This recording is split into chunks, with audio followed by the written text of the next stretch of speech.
of Extraordinary Gentlewomen. We're a women's comic book group or discussion group that meets at Double Midnight on the second Thursday of the month. So we're always looking for people, so feel free to come and join. We do choose a comic to read, and we all kind of agree on what to read and we buy it. Next month we meet and we talk about it, as well as a bunch of other things, which you'll probably hear today. So, in a lot of ways, our interests are wide ranging. Exactly. We read lots of different things. So if you don't like what we're reading one month, hang in there for the next month because we'll read something completely different the next month. And anybody that is interested, this month's read is American Vampire. If you want the first trade by Scott Snyder. And I am so sad because I have class on Thursday nights and Brett was like, oh, you're too classy to come. And I was like, no, I mean, I literally have a class that meets on Thursday nights. School's not important. Comics are. Comics class. School's for nerds. So anyway, I'm Brendan Wuzzer, and I'll be your pseudo-moderator, for lack of a better term. I really just post the Facebook group and post when our next event is, but that's pretty much my She role. keeps us in line, and that is much more difficult than you might think, especially with me. No, I just post events, that's all I do. And I update the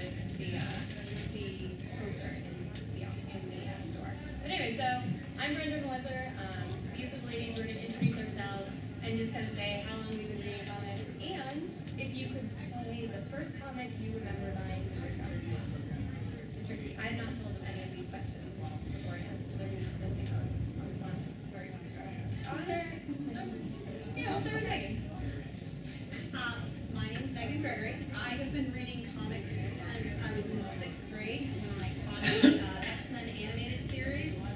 And I was very concerned about the fate of the dwarf, so I stuck around. And the first comic, I don't remember what the first comic I ever bought, but the first comic I was ever bought for me was Uncanny X-Men number 312 because it had Storm on the cover, and my sister was like, you like Storm. So if you guys see Rich Woodall running around Arc Sally, he got me into comics. This is his fault. You should go see his table. It's awesome. He's great Russo. So. Hi, I'm Emily Druin, and I've always loved comics. Particularly, I started off probably when I was 3rd, 4th grade, and I started reading Disney Adventures. That was my favorite. And then it got me inspired to draw comics myself. And I actually made a comic to F-List, segment 1, first of many to come. And it's a fun sci-fi action adventure. I grew up watching Doctor Who. I love sci-fi too, so kind of combine two of my favorite things, comics. All ages, very, very fun. Yeah, I love very colorful, like cartoons, and that's kind of like how my style is. And I love reading comics too, and being part of this group. It's fun. Do you remember the first time you bought for yourself? Well, I know I just my parents got me for Disney Adventures, but I'd say I don't know. I know I just Disney Adventures is the first time I could think of. Fine.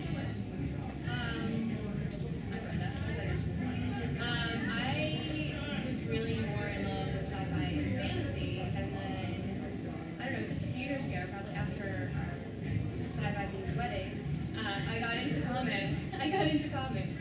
And I have to say, I think the first thing that I remember buying for myself is a beautiful Frank Thompson book called Granite, which is a beautiful, beautiful story that's more of a political comic. It's this beautiful book. But I really love it. Let's see, I'm Lisa Stoll, and I've been reading comics for many years. And gosh, the first one I caught myself thinking was probably a Wonder Woman comic, because growing up, my brother was in the DC world, so I remember a lot of that. Anytime we went to a yard sale, it was a big thing where we had to beat each other out of the way and see the cops. But I haven't got a lesson.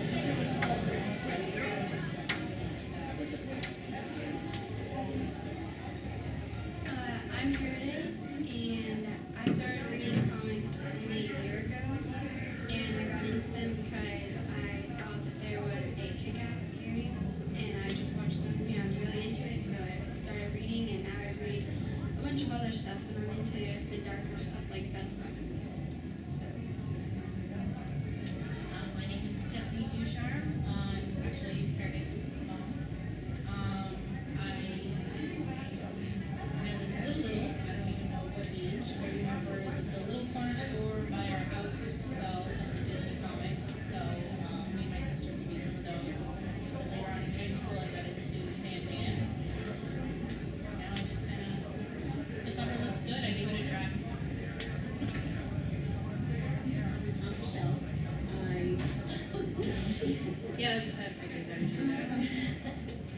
We should put a wire in there. Yeah, probably not. There you go. Maybe that's, we have some paper. There you go, that's There we where go. That works. Thanks. My name's Michelle. I've been reading comic books since I was in fourth grade.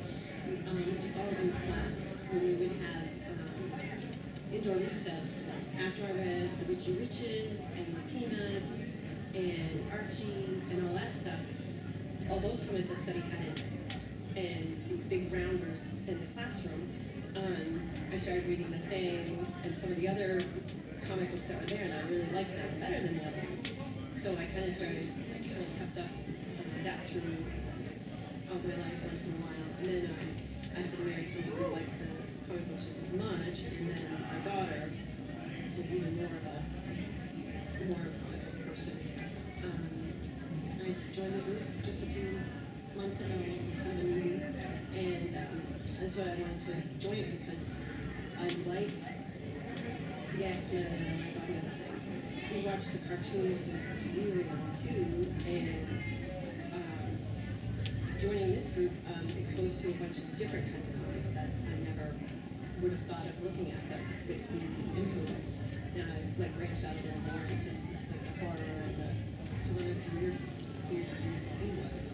So I'm glad I get a night out with the girls, and then I go home and it's doing with you.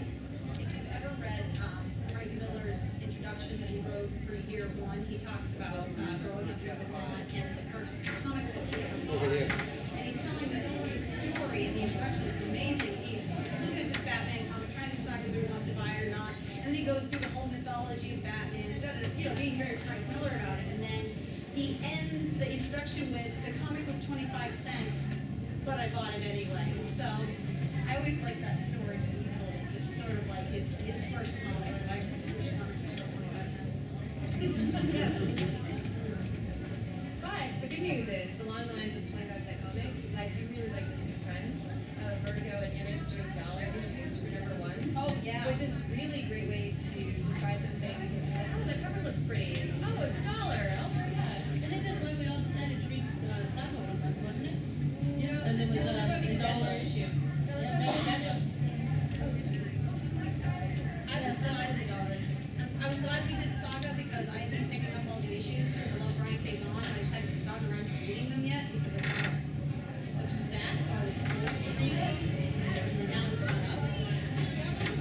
Very good if you guys haven't checked it out. Oh my god, it's awesome. Does anybody read Saga? All of us. Oh, you need to read Saga. It's so- Write it down right now. Saga. It's- S-A-G-A. It's it's- really, really good. It's weird. Like I was reading issue one. We were on a family trip, and my boyfriend's sister looks over me, and there's like this panel, and it's got like the TV guy and like friends and like all these like weird characters. 'Cause all the characters look really weird, and she just looks and she's like, "What are you reading?" And I'm like, "Whatever, it's cool." And you're not that far behind it, and they just, this past week came out with issue 14, wasn't it? Yeah, it's not. It hasn't gone that far, but it is Easy to so catch up. good. It's cool. It is weird. It's different, And it's adult. Yeah. But the thing with comics is, it's not just your Batman, Superman, superhero anymore. There's a wide variety. A lot of horror stuff, you're into that. Creepy things, really unusual things like the Saga, the sci-fi type. When you get right down to it, though, Saga is a love story, and it's even if you've got all this other stuff going on in the background. It's kind of this Romeo and Juliet, like two people shouldn't be in love, but they are, and so far they haven't ended up dead. So it's got a notch up on. That kind of takes the wind out of some of the comics. That might be my series. And the really cool thing about the series is that the baby that they have narrates the story of all the things. Yeah. That's not a spoiler either. No, So that's you like know, the first this is- issue. This is spoiler free. Spoiler free. And there are 2 trades out so far too for it. If you want to just pick that up, sometimes it's easier to start with a whole trade instead of searching for back issues. Yeah, the back issues are on the expensive side at this point. And you don't have to take our word for it, even though we are pretty amazing. This year, Extraordinary. we are extraordinarily amazing. this year, the Eisner Awards, which are big comic industry awards that are announced out in San Diego at San Diego Comic-Con, we actually won 3 separate Eisner Awards this year. So you don't just have to take our word that it's amazing, although you should. But check it out, it's really good.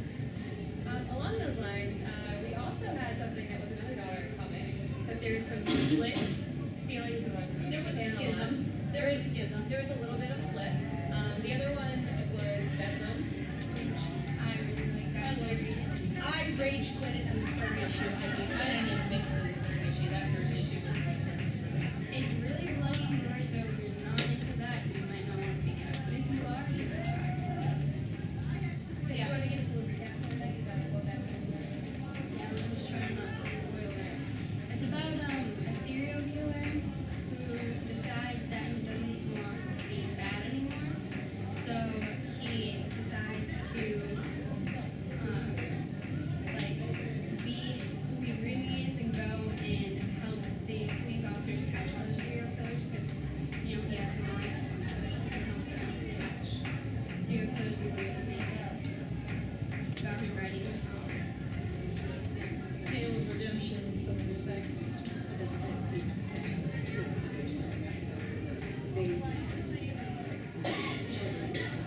And there's also the cash bags of And what the he flashbacks. It was the cats that got me. If you can get past the cats, I think you'll enjoy it. And the children. And the children and the cats. You get out the children and the cats. See, the children don't bother me. The cats, I got a hard time with.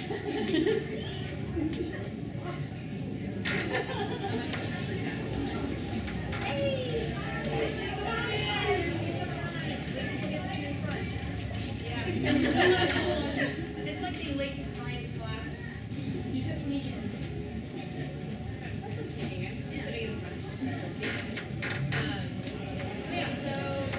So just to give you an idea, like maybe the review are reading, I think that actually kind of not that I think any of us want to see like a feminist women panel at Granite, but do you guys feel like there's a reason why, or are you happy, or why do you want to be a part of the women's comic discussion? Well, it's kind of nice to know that there are other women that actually read comics. Because every once in a while, growing up, I'm a little older than most of you guys here, for everybody. And then it's sort of, I'll say, hey, I read comics, I watch sci-fi, and people will be like, oh, how nice for you. See ya. And it's just nice knowing that, wow, comics are coming back hotter than ever. And like I said, I love the wide variety. If you don't find something you like, you're not looking right now, sorry. Well, I think it's become like a little bit more, I don't know, I hate to use the word socially acceptable because we're all nerds and we don't really care, but like, think about how many people you know. I mean, I have a friend who, she got like kind of offended when I was like, I called her a nerd, and she's like, I'm not a nerd. I'm like, you're wearing a Doctor Who shirt, pumpkin. And she was like, yeah, but everybody watches Doctor Who now. And so I feel like in the last, 10 or 15 years, they've come out with a lot more things that are like, more like, I'm not saying like Doctor Who is this great feminist, whatever, but a lot of women like Doctor Who, and oh my god, those guys are so funny introductions. And like when I was in school and the boys would be, doing, read comics, and I was like, I don't read comics, they were like, yeah, go back to your Veronica comics, and I was like, first of all, I will, and second of all, I don't just read Veronica, And when I first started working at my first comic book store, they were all like, you doing here? I've been working at comic book stores so long now that people are like kind of used to me, but at first it was like You felt like Penny? I felt like Penny, except I knew what I was talking about, and so it can be frustrating because it's like, it's like sometimes it's like trying to play Call of Duty, I think, except less horrible things are said about you over Xbox Live. It's just, sometimes it's tough to like get into sort of a boys club and I don't think that the guys that are here, and I'm thank you so much for being here, I don't think that you guys do it on purpose. I think that sometimes you're just like, what was that? Oh, we have a question? Go ahead. Can I ask a question? Yeah, of course you can. I'm a nurse, so I still get strange looks. And I told them I was going to Granite. This is the also leaking from my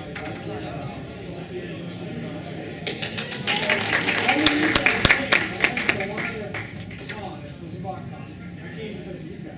I looked on the entire schedule. Nothing else interested me except for this. So I have some questions when you guys do open it up. Yeah. I'm also a writer. Just recently sold to my literary agent foreign rights magazines. So I have some questions. See, and it's a good way to have a relationship. My husband and I just spent our 23rd anniversary. Yes, look in the audience and ask them. 23rd anniversary at Boston Comic Con. So it was kind of fun. It was a good weekend. I tell people I'm one of the only guys on the planet that can look at his wife and say, hey, it's our anniversary. Let's go to Boston and look at comics for 2 days.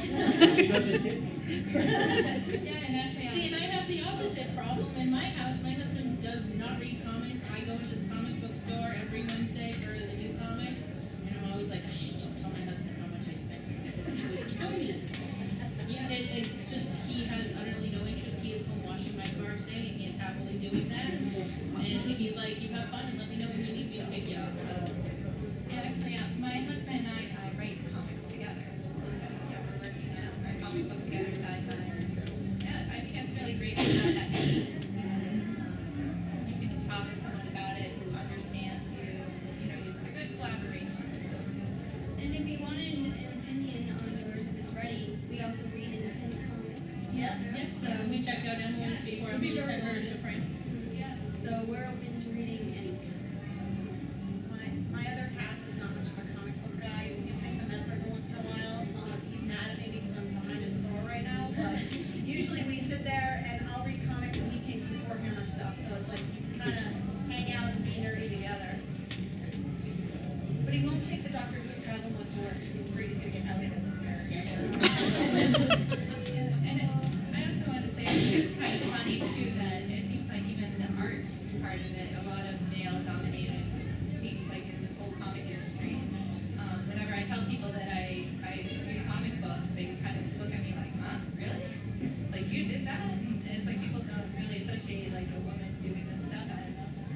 Just something I noticed. Well, it's because they see the comments with the one like doing some of the. Oh, yeah.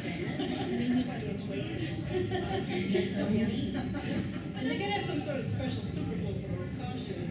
But that's not all comics either. Like these are just talking about too, that there are plenty of comics out there that are because I'm a big sci-fi nerd. Things are crossing. I love to read a lot of like the socio-political comics. So like D&D, really love. I'm reading the Master of the Renaissance one. Oh, the Brian Wood book? Yes. I was picking up since she wanted to We're a little behind. Anyway, but I love this because of like Habibi by Thompson. One of my first ones I got. Like there's a lot of great social commentary. So it's, you know, a lot of times we get caught up in, or sometimes people get caught up in the traditional like Red Sonja, which we did read, who traditionally has the big breasts and tiny costumes, but there are tons of other things out there too. So it goes back to Lisa's point. There's stuff. And if you don't want to support big-breasted comic women, then don't buy them. Like, really. Just don't do it. Not that there's anything wrong with them either. Read them all. We like to And And then we discussed the Saga's feasibility drawn of by their women. costumes. That's true. You know, Staples. Fiona Staples from the Saga. Another point, Saga. Favorite. So yeah, hold on, one more question here. All right, so now that we've broken down the barrier of why we're doing any comics, okay, done, out of the way, now elephant in the room.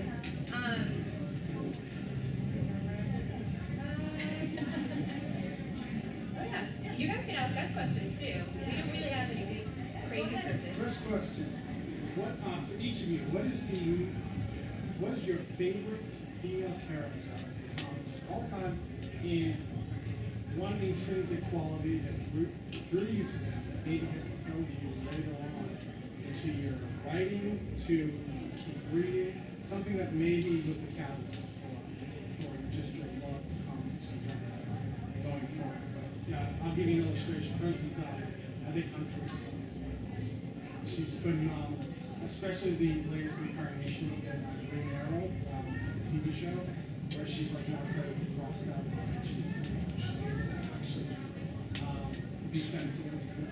Behave like she's sensitive. When you go out and say something like that, so each other be sensitive, just as soon as you say goodbye. Basically shooting through the heart. But I mean, she's just a phenomenal like character in general. So I was wondering if like each of you, if you had like somebody that really just right away identify with this, or wow, to be like this character, or something like that. I would say from my earliest, remind me of, I used to watch Batman, the 60s version, for that West Catwoman. I love the version of her in that series. She's always a little funny, she's sexy, she's, yeah, she meows, and the way she moves. It always intrigued me too. She always kind of like walked that line too. She'd help out Batman, but then she,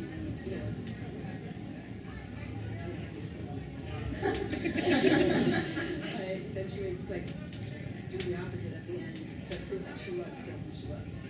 So I think that's always a piece that I've always thought of for the women in the comic. I've really seen that ever. I would definitely say right now, Captain Marvel or Miss Marvel is my absolute favorite. I truly love her in every sense of the word. She's just amazing. She's awesome. I don't know. There's nothing I can exactly like pinpoint 100%. It's just I read that and I'm like, oh, she's just so cool. So for those of you who missed it, she used to be Ms. Marvel, but she's been upgraded to Captain Marvel, which really should have been all along. But sit down, you go look up for her. They got the character in the 70s as like, going like, look, Marvel, we're sensitive to women. And she was like, I'm Ms. Marvel. And it was like, oh, Marvel, you're She's much adorable. cooler now. They're all awesome. My favorite, well, I wouldn't call her a woman yet, but Hit Girl is my favorite. I like that she can set an 18-year-old boy. I don't know how old Kick-Ass is. Just shit. I'm sorry, but I like that she can set someone way older than her in line with that he's being beat when she's, 13, killing a bunch of bad people, kicking ass. Well, let's see, I grew up reading Wonder Woman, and I still like her. She's still one of my favorite characters, just because of nostalgia. But I do have to agree with Steph. I really liked Kelly Sue Williams' Captain Marvel. I read that one, it was excellent.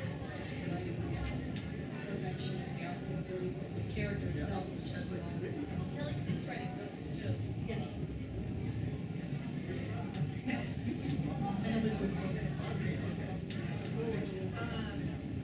Let's see. So from the beginning, again, I didn't really read comics, but I did watch cartoons. So I do love Storm and Wonder Woman, but my favorite right now, who is just amazing and iconic to me, is Antonelle Chu from the book Chu. She's the twin sister of Tony Chu, in the book technically Tony Chu, which is great. There's Tony with an I, Tony with a Y, anyway, whatever. But she's amazing. She, works for NASA in this world, and she's super smart, and she's always saving her brother's butt, and she's out there kicking ass, and she's taking names, and she's doing what she wants to do, and she's super smart and fierce and amazing. And I love her so much.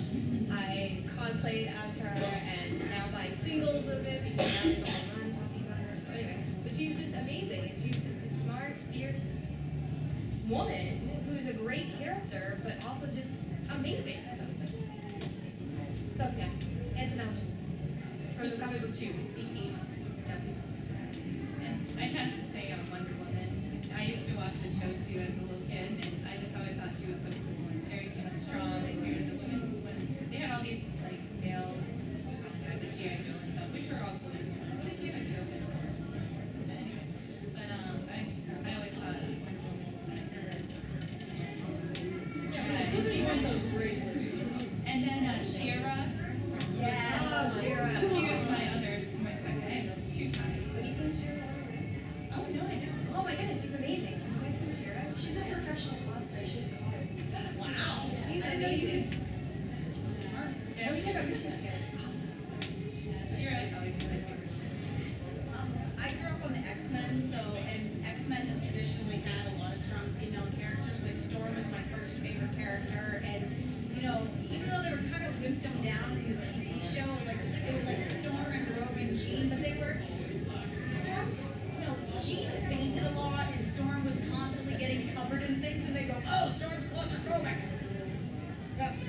me mad because I was like, no, she's tough. But I think right now I've got to give it up to Ileana Rasputin because she's a member of the Junior X-Men, or was a member of the Junior X-Men team, and now they bumped her up. She's in the Uncanny X-Men, and she's just tough and cool and awesome. And in one of the issues that Bendis recently wrote, like they just got all these new mutants, and she's got this big sword, and she uses magic, and she's part demon.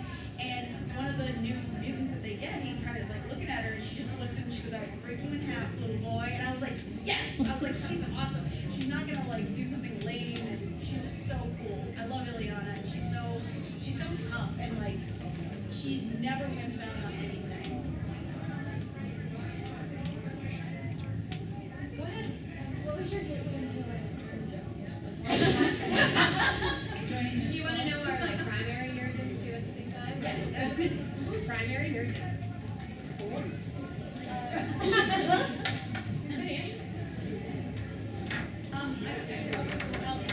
I Go out of order. All right, I've been a big comics person for many, many years.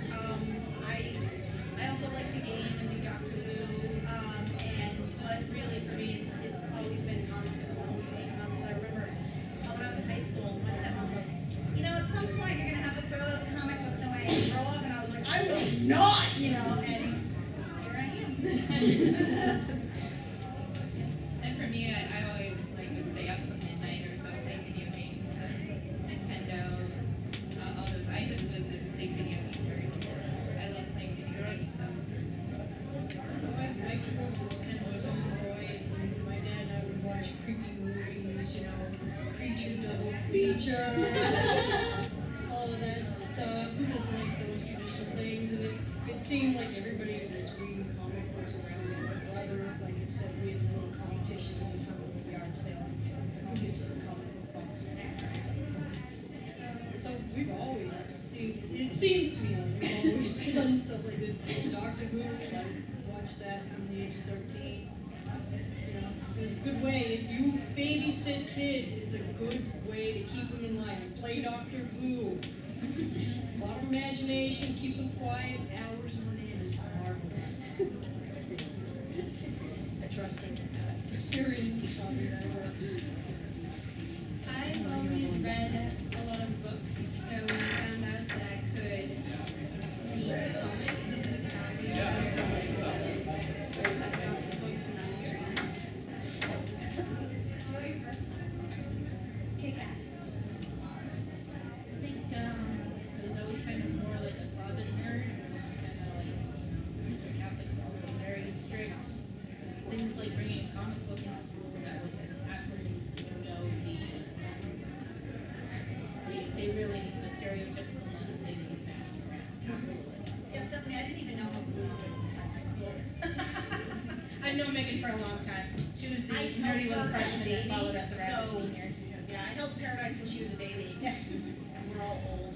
But I think it more started to come out in high school, and then after high school, I just kind of had that character attitude, so it's just kind of like, I work in a hair salon with a bunch of women that just absolutely do not understand me. I do nails, and I have some awesome clients that let me do amazing things. I did some Dr. Who nails recently, and, some old school Pac-Man and stuff. Got some. Yeah, well, that's crazy, but. She did My Little Pony for me, it was awesome. I did My Little Pony for Megan. Those are probably the most epic nails I've done to date. But the women that I work with just look at me and they're like, where do you come from, really? Because I just don't fit into there. But, I don't care. It's just one of those things. I think, as far as I can remember back to me, I think I always liked everything that was not reality. I always liked something that was just a little left or a little right. Figure, like I said, the creature double feature, the comic books, even Stephen King books are always the same thing, just a little to the left. That certain things are they're all just right. This could really happen. Everything like that always had an interest in. So, like I said, I don't even remember. I've always been nice. And you know what I was thinking of while we were all talking? The elephant in the room was Star Wars, I think. Yes, Star Wars. Star Trek. I just, after I said comics, I was like, no, tell me Star Wars, But I think we all kind of got going early with, I mean, at least for me, and a lot of people my age, it was Star Wars. Yeah, my dad was huge into Star Trek when I was a kid. Oh my God, Star Trek TNG. Yes. TNG generation. No, Enterprise. Yes. Oh, Yeah, you didn't know that? Mom played 7 of 9 today before she was turned. Yes, I did to my kid. I guess that just proves I'm dirty, right? I have to thank my dad too. He brought me up watching Dr. Who. My sister and mom were never into that. I was always more of a daddy's girl. I enjoyed watching all those like cheesy horror movies, stuff like that. Twilight. Yeah. So I think those were fun. Yes, I thank my dad. So, are there other questions? Yes. Oh, excellent. More questions. Questions for those of you who have played video games, what was your most favorite thing? Legend of Zelda: Link to the Past on Super Nintendo, hands down, best video game of all time, and I will fight anyone that disagrees with me. It's so good. I have another one. Earthbound. Yeah. And Yuki loved it. It was so quirky and such a fun story. And that was my favorite. I think the only video game I've ever played is Tetris, so I probably shouldn't answer this question.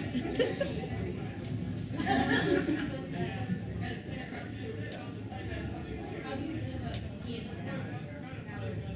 Like scattering, comic book movies? Oh, really? Come a long way. I mean, you know, for Valentine's Day one year, we bought a Nintendo, not a Super Nintendo, a Nintendo. And we played Gauntlet. Oh, God. Do you remember? I got my first Nintendo at Leechmere. That's how long ago I got a Nintendo. People ask me when we were dating, oh, what are you giving your girlfriend for Valentine's Day? I got her a Super Nintendo. You are so gay. Oh, really, did you? And we still have it. Obviously, I'm not that old, but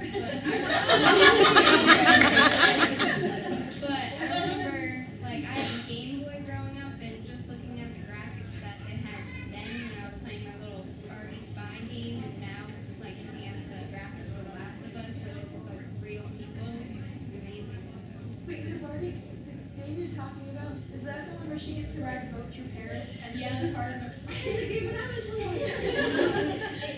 An interesting thing, I have a friend of mine who's now retired professor at Plymouth State University. He used to have me come in every year and do a talk with the kids about like comics and video games. So like when you ask that question, I got really pumped.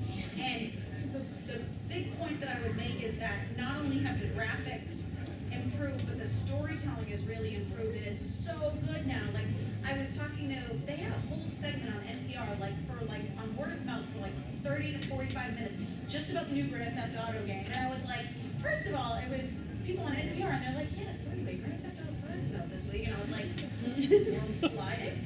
And it's just, I mean, like if you look at a game like the Batman Arkham games, those are complex stories, and they use all the characters that we love, and they do them right. And you're like, that's all I want. See, I have the opposite though. I have a problem with some of the games because I think they're too fun. And I mean, when my kids were growing up, I don't think they had as many as they do nowadays. They're so realistic, and yes, I see the artistry and all of that stuff with it, but I think some of them are way over. No, it's how old your kids are, they did have them. Your kids are just finding it. I think that They were comics too, in general, become more violent. You know, I mean, back in the old days, you know, the 50s and 60s, I mean, they had very fine lines that they could cross. Now everything's open to whatever. That's because of the comics code. Yeah. If you think about the way the comics code was written, for those of you guys that are not really familiar, in the 50s and the 50s, a gentleman wrote a book called Seduction of the Innocent, which basically said comic books are ruining children, the way people say video games ruin children now. And he went on this, and he was a psychologist, and he said like Wonder Woman was encouraging girls to be gay, and Batman and Robin were clearly in a homosexual relationship, and the horror comics were too violent, and you know, they're ruining children, and you know, dear God, the children. So they had these Senate hearings, and the comic book industry decided to self-censor. They started something called the Comic Book Code, and to were drugs, the villain had to be punished at the end. It was very clear, and then not until like I think around the year 2000 is when Marvel and DC finally quit it. They finally said we don't have to do this anymore.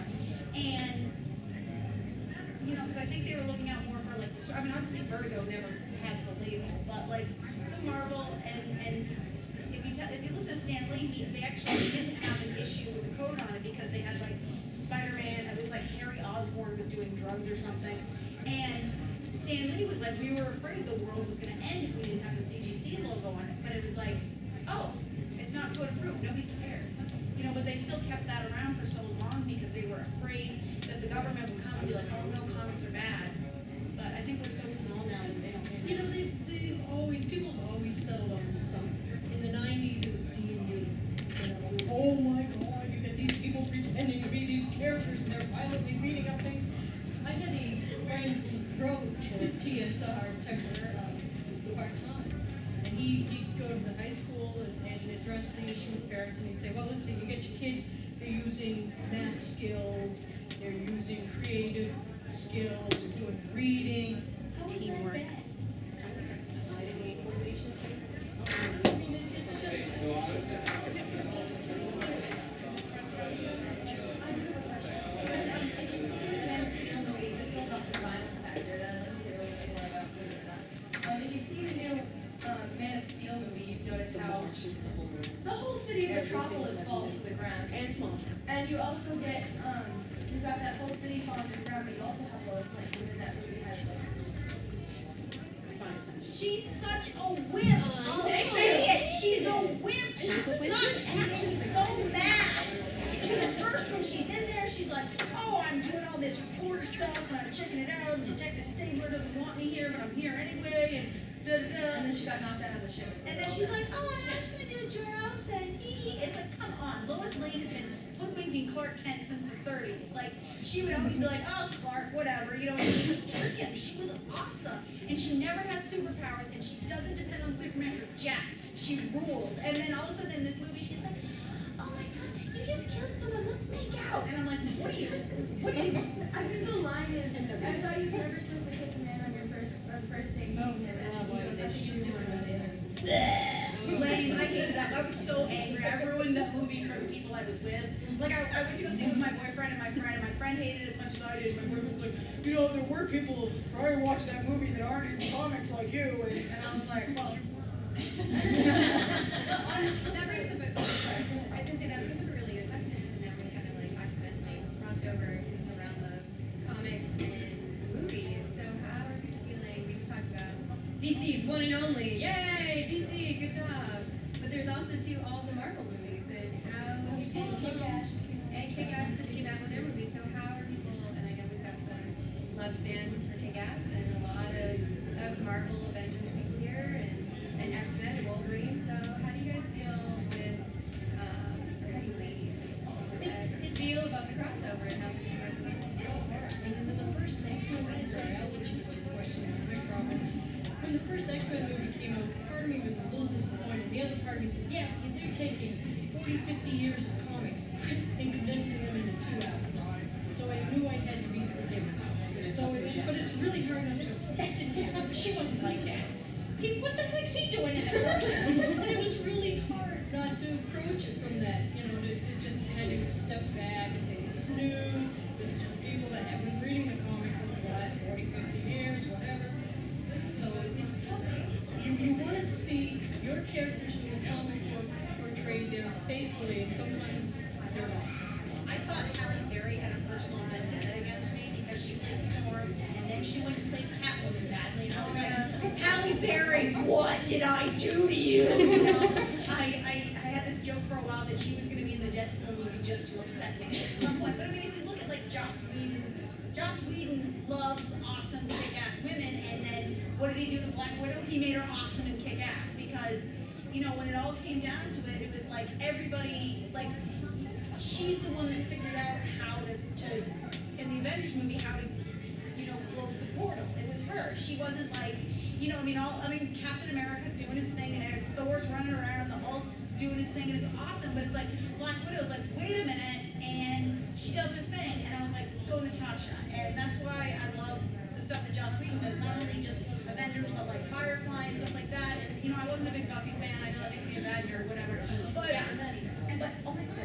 I So- learned my wedding. I'm not a puppy player. Yeah, but she just like, Joss Whedon is like, hey, women kick ass, and I'm gonna keep doing this. And Josh did Ghost Rider. Joss Whedon did not do Ghost Rider, probably, because it's bad.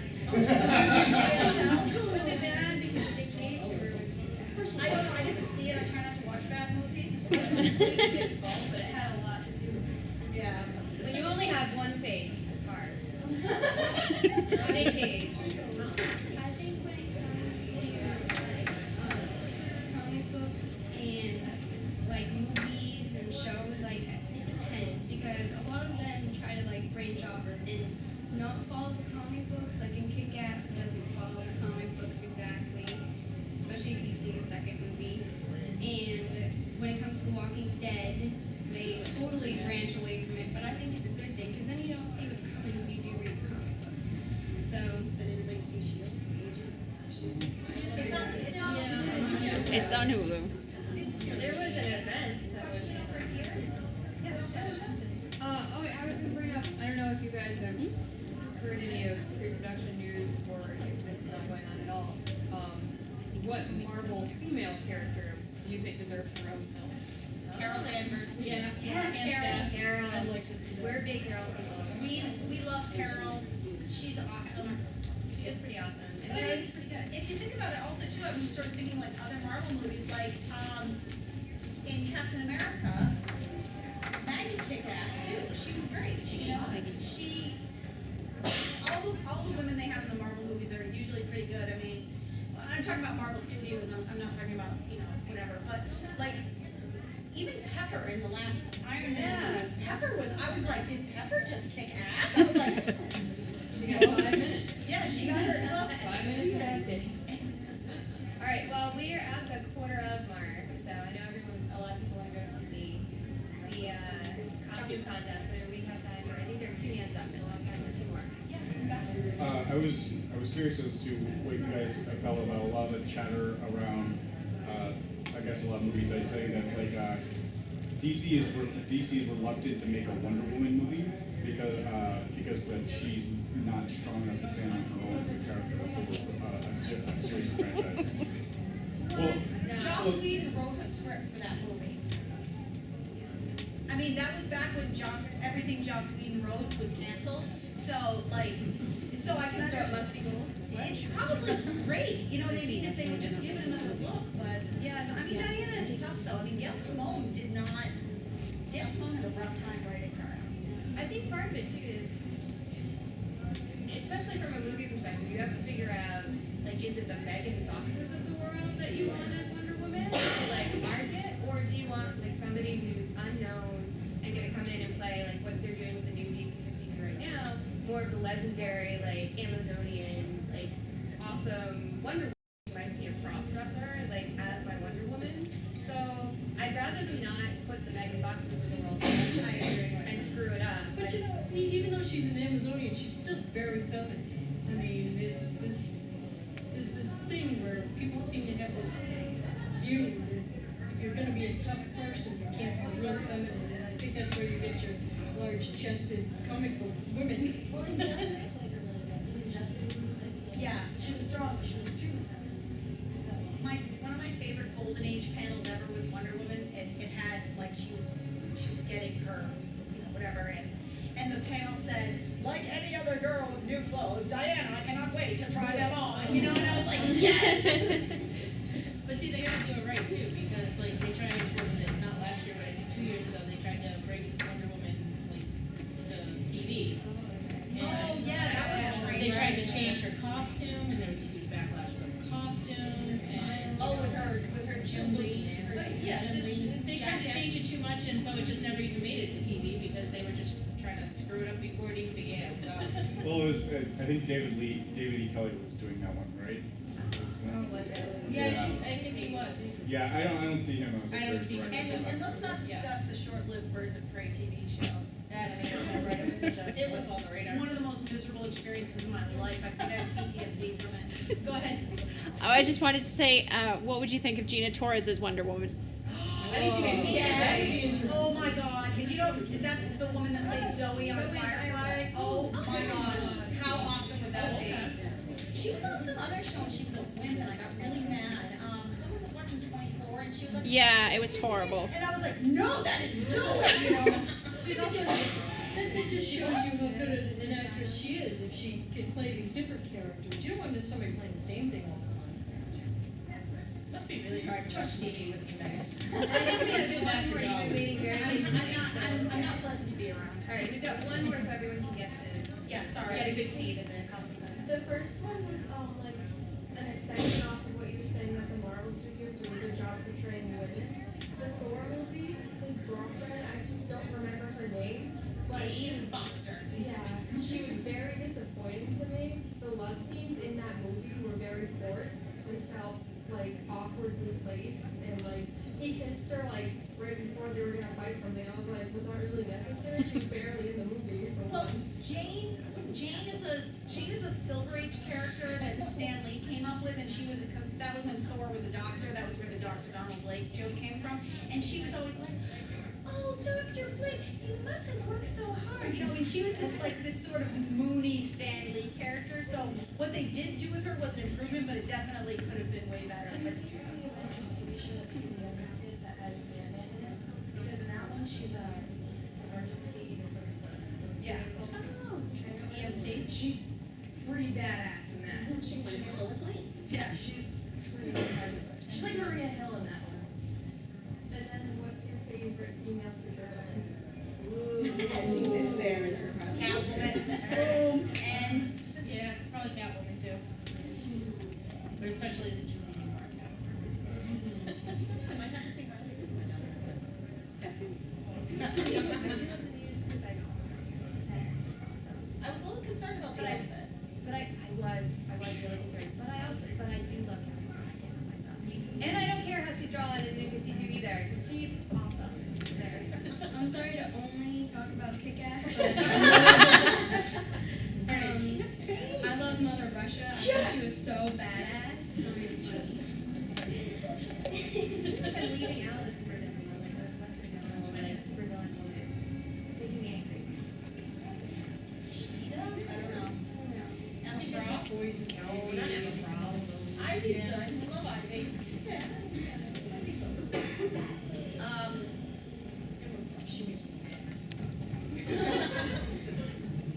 All right, so thanks for coming to our Thank panel. you That's so been much. our I was job. afraid no one would show up.